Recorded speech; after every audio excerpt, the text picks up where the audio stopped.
नमस्कार। अगर एक परमानेंट सरकारी नौकरी की तलाश है और वो भी बिना किसी इंटरव्यू के, तो ये जानकारी आपके लिए ही है।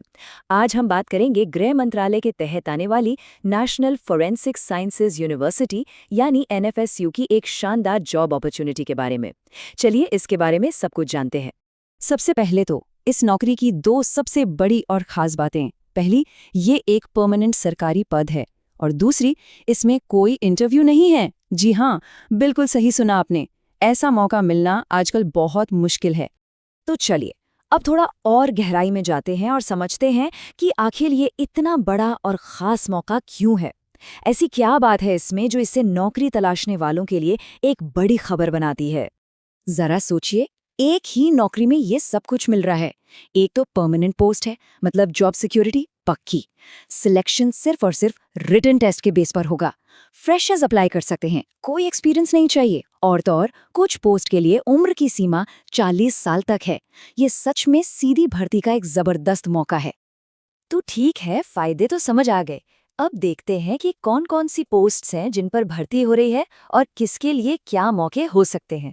कुल मिलाकर 51 वैकेंसीज हैं और ये कोई छोटी मोटी बात नहीं है, क्योंकि ये पद देश के अलग अलग कैंपसों में हैं।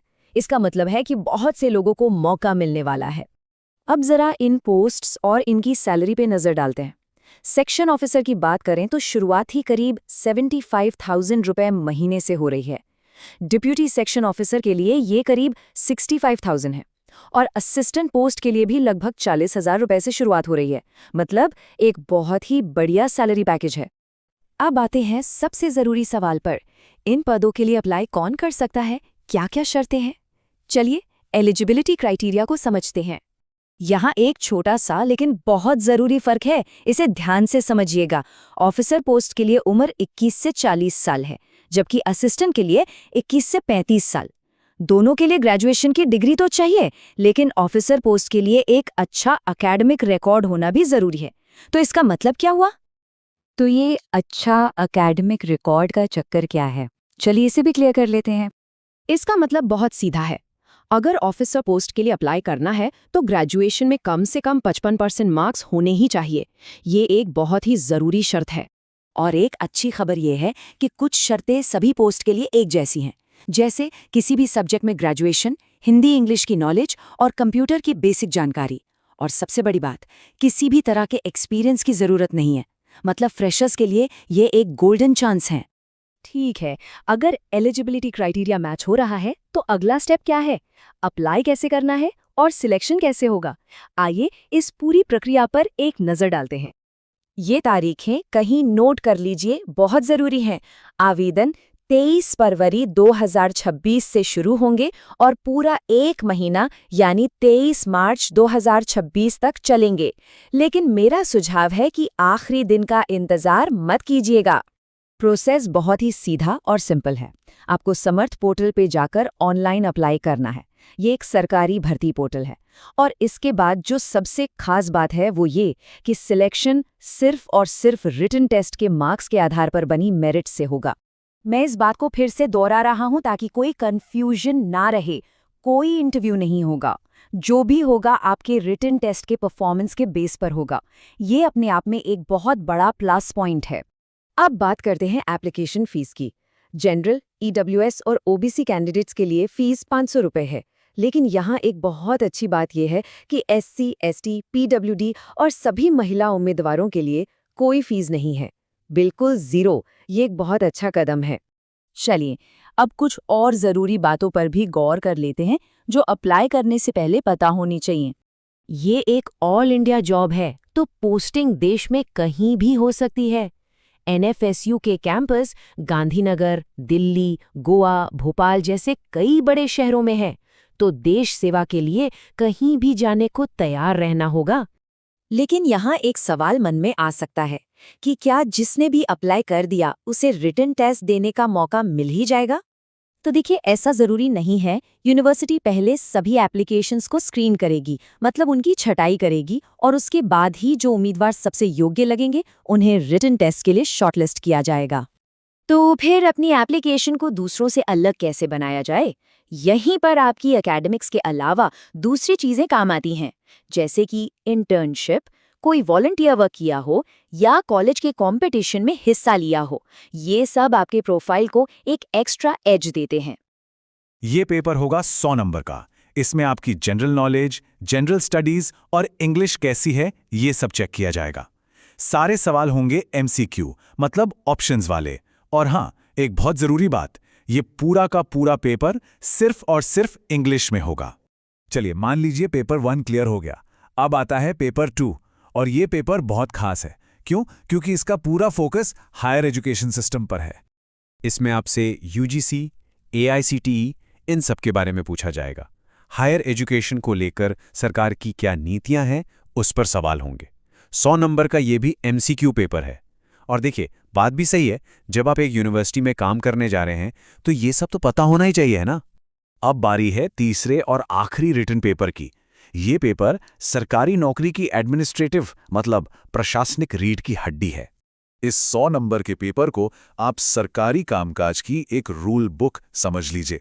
इसमें general financial rules 2017, office procedure क्या होता है, छुट्टियों के नियम, health scheme, salary, retirement benefits, यहां तक कि आरटीआई एक्ट और नेशनल पेंशन स्कीम, मतलब सब कुछ जो एक सरकारी कर्मचारी को पता होना चाहिए, वो सब पूछा जाएगा। तो ये तो थी सेक्शन ऑफिसर की बात। चलिए अब दूसरे रास्ते पे चलते हैं। यहां हमारे पास 2 पोस्ट हैं, डिप्टी सेक्शन ऑफिसर यानी डीएसओ और असिस्टेंट। और यहां नए एक बहुत ही स्मार्ट स्ट्रैटेजी काम आ सकती है। यहां पर एक गोल्डन टिप है, ध्यान से सुनिएगा। जब आप फॉर्म भरें तो डीएसओ और असिस्टेंट दोनों पोस्ट को सेलेक्ट कीजिएगा। क्यों? क्योंकि इन दोनों का जो रिटन एग्जाम का पार्ट है वो बिल्कुल सेम है, मतलब एक तैयारी और मौके 2। सीधी सी बात है, सेलेक्ट होने के चांस डबल हो जाते हैं। तो इन दोनों पोस्ट्स का एग्जाम 3 हिस्सों में बटा है। पहला पेपर 100 नंबर का स्क्रीनिंग टेस्ट, जिसमें वही जीके जीएस इंग्लिश। फिर 100 नंबर का मेन पेपर, जिसमें जीके और जीएस। लेकिन असली गेम चेंजर है तीसरा पेपर। ये 100 नंबर का डिस्क्रिप्टिव पेपर होगा, मतलब यहां आपको निबंध, लेटर ये सब लिखना होगा। आपकी लिखने की कला यहां परखी जाएगी। चलिए, रिटन एग्जाम तो हो गया। अब आते हैं उस हिस्से पर जो शायद सबसे ज्यादा कंफ्यूजिंग और मुश्किल हो सकता है, यानी कंप्यूटर स्किल टेस्ट। और यहां कहानी में एक और ट्विस्ट है, ये हर पोस्ट के लिए थोड़ा अलग है। अब ऑफिशियल सिलेबस को देखें तो उसमें लिखा है कि डीएसओ और असिस्टेंट का स्किल टेस्ट 150 मार्क्स का होगा, 150। लेकिन रुकिए, यहां एक पेंच है।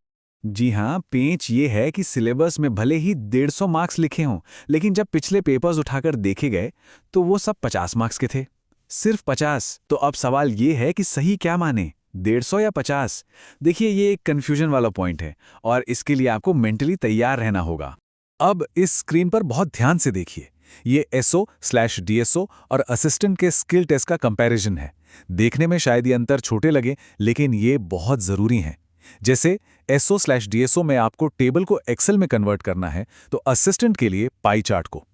पावर पॉइंट प्रेजेंटेशन दोनों में है, लेटर फॉर्मेटिंग एक में है तो दूसरे में डॉक्यूमेंट क्रिएशन। यही छोटे छोटे फर्क आखिर में मेरिट लिस्ट में बहुत बड़ा अंतर ला सकते हैं। तो ठीक है, हमने काफी कुछ समझ लिया है। अब इस सारी जानकारी को समेटते हैं और उन खास बातों पर नजर डालते हैं जिन्हें आपको तैयारी शुरू करने से पहले बिल्कुल नहीं भूलना है। सबसे पहली बात, ये जो भी हमने डिस्कस किया ये 2022 के पैटर्न पर बेस्ड है, तो ये मानकर चलिए कि 2026 के ऑफिशियल सिलेबस में 10-20% का बदलाव हो सकता है। दूसरी बात, नेगेटिव मार्किंग होगी या नहीं, इस पर कोई जानकारी नहीं मिली है। और तीसरा, जैसा कि हमने बात की, स्किल टेस्ट के मार्क्स को लेकर कंफ्यूजन है। सिलेबस में 150 लेकिन पुराने पेपर्स में 50। इन अनिश्चितताओं के साथ ही तैयारी करनी होगी। तो इस पूरी बातचीत के 3 सबसे बड़े टेक अवे क्या हैं? नंबर 1, अपनी एलिजिबिलिटी को डबल चेक जरूर कर लें। वो 55% वाला या नो बैकलॉग वाला आप किस में फिट होते हैं। Number 2, strategy. डीएसओ और असिस्टेंट दोनों के लिए अप्लाई करें ताकि एक ही रिटन एग्जाम से 2 मौके मिलें। और नंबर 3, फोकस। असिस्टेंट पोस्ट का स्किल टेस्ट बाकी से अलग और काफी स्पेसिफिक है, तो उस पर खास ध्यान और प्रैक्टिस की जरूरत होगी। तो अब जब सिलेबस का पूरा खाका आपके सामने है, तो सवाल ये है कि आप कौन सा रास्ता चुनेंगे, सेक्शन ऑफिसर का या फिर डीएसओ और असिस्टेंट का? आपकी तैयारी का अगला कदम क्या होगा?